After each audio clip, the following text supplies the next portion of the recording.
I am so impressed with the San Diego Fleet. You know, after week 1 of the Alliance of American Football, the San Diego Fleet were, what I said was the San Diego Fleet were the team that's most likely to make a massive improvement from week 1 to week 10.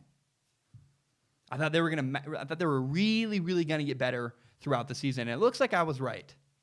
So week 1, the Fleet were abysmal. They were awful. They lost 15-6 to the San Antonio Commanders.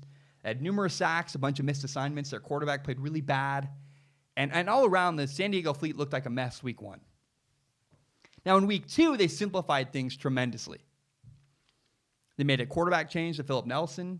They ran the ball really heavily, and they edged out a solid win. They got a solid win over the Atlanta Legends, 24-12. But beating the Legends is not something I'm really impressed with. I think the Atlanta Legends are really bad.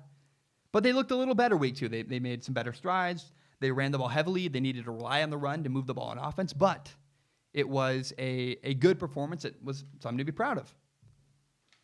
Now, you got to remember, San Diego Fleet's, their head coach, Mike Martz, is an offensive genius. He's fantastic.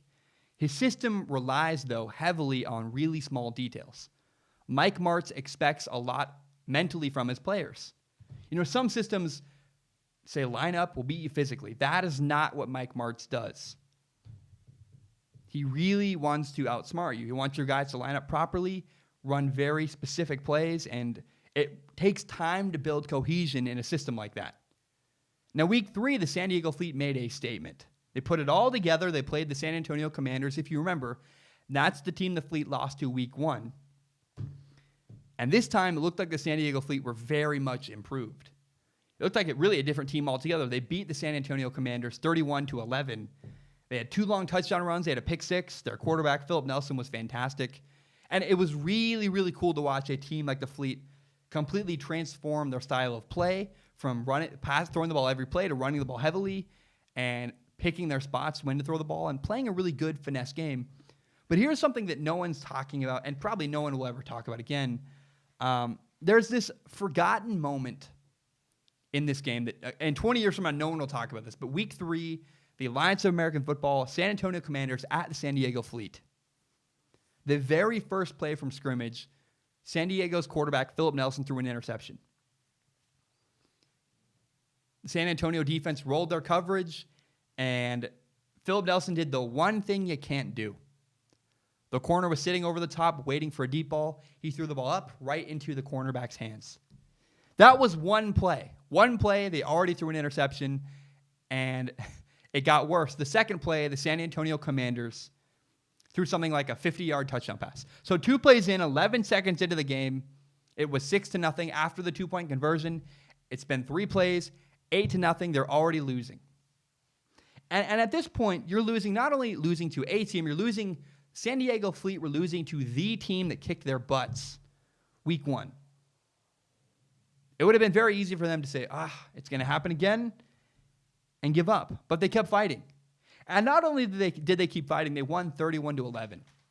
I was so impressed with this. I was so impressed with the fight this team showed, not giving in when it got tough, not feeling like, this is just like week 1. They kept fighting, they bounced back, and they really played a very clean, really efficient game of football.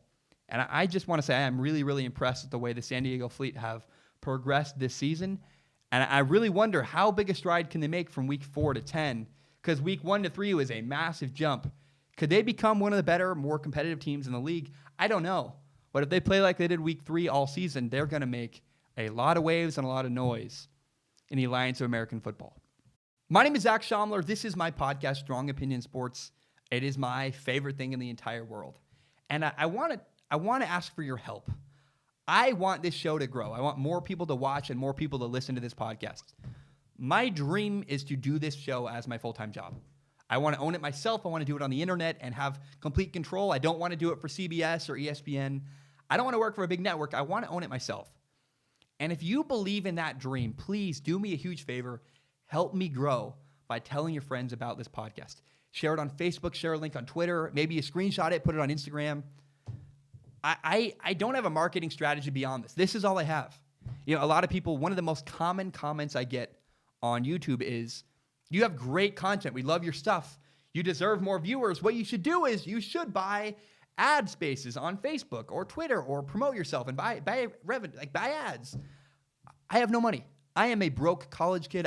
I can't buy ad spaces. I don't have money to pay for books. And so my plan, this is my marketing plan, this is my strategy. All I plan to do is put every ounce of effort I have into making the very best podcast I can.